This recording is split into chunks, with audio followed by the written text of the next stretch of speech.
সালাত বিষয়ে চতুর্থ গুরুত্বপূর্ণ পয়েন্ট, আমাদের দেশের সমাজের মানুষের সবচেয়ে ঘৃণিত, জঘন্য, ন্যাক্কারজনক স্বভাব হচ্ছে মানুষের গুনাহ দিয়ে মানুষের সালাতকে খোটা দেওয়া। আরে তো সুদখোরের নামাজ আদায় করে কি হবে? আরে তো বিড়িখোর নামাজ পড়ে কি করবে? আর বই পর্দা করে না, দেখো না কত নামাজ আদায় করে, বাড়ি ঠিক করতে পারে না, আবার নামাজ আদায় করতে আসছে মসজিদে। আমাদের দেশের সবচেয়ে জঘন্য, ন্যাক্কারজনক, বর্বর, অসভ্য মানুষের স্বভাব হচ্ছে মানুষের সালাতকে তার গুনাহ দিয়ে খোটা দেওয়া, মানুষের সালাতকে তার অপরাধ দিয়ে খোটা দেওয়া, তার পাপ দিয়ে খোটা দেওয়া। হ্যাঁ, এ কথা ঠিক যে রাসূল সাল্লাল্লাহু আলাইহি ওয়াসাল্লাম বলেছেন, কেউ যদি মদ্যপান করে তার 40 দিন ইবাদত কবুল হবে না। হ্যাঁ, এ কথা ঠিক, যার ইনকাম হারাম তার ইবাদত আল্লাহ কবুল করেন না।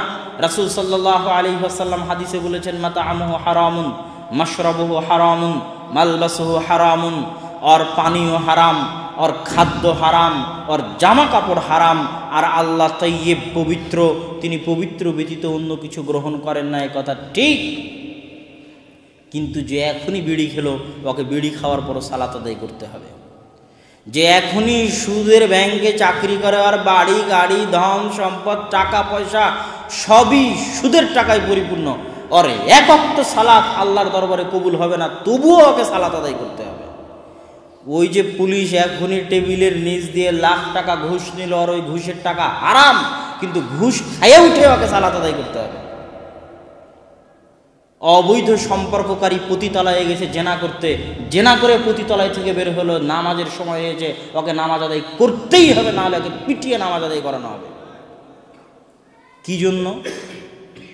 বিড়ি খাওয়ার পরও কি জন্য সালাত আদায় করতে হবে? বিড়ি খেলে তো 40 বছর আল্লাহ 40 দিন আল্লাহর কাছে ইবাদত কবুল হয় না, ওর তো সবই টাকা সুদের আর ঘুষের, ওর তো ইবাদতই কবুল হবে না আল্লাহর কাছে, কেন তাকে সালাত আদায় করতে হবে?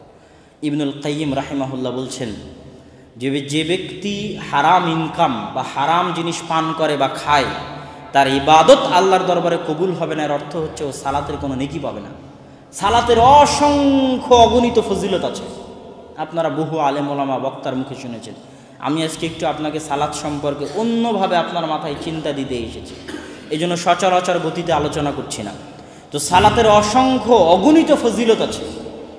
ও যে মদ্যপান করে আসলো, বিড়ি খেয়ে আসলো, সুদের টাকা খায়, ঘুষের টাকা খায়, ওর সালাতেরও কোনো নেকি পাবে না, কোনো ফজিলত পাবে না। কিন্তু সালাত ছেড়ে দিলে যে গুনাহ হতো, ওই গুনাহ থেকে বেঁচে যাবে। সালাত ছেড়ে দেওয়ার গুনাহ আল্লাহর আদেশ লঙ্ঘন করা, আল্লাহর নিষেধ লঙ্ঘনের চাইতে বড়। আল্লাহর আদেশ অমান্য করা আল্লাহর নিষেধাজ্ঞা লঙ্ঘনের চাইতে বড়।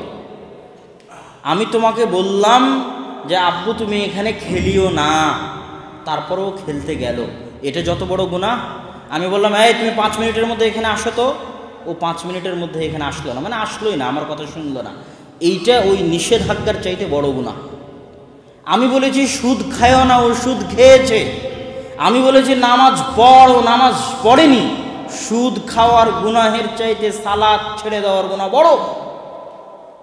আমি বলেছি গান শুনিস না, ও গান শুনেছে। আমি ওকে বলেছি নামাজ পড়, ও নামাজ পড়েনি।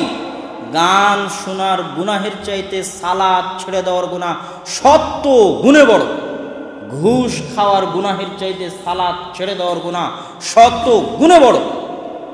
আল্লাহর সাথে শিরিক করার পরে পৃথিবীতে সবচেয়ে বড় গুনাহগুলোর একটা বড় গুনাহ হচ্ছে সালাত পরিত্যাগ করা।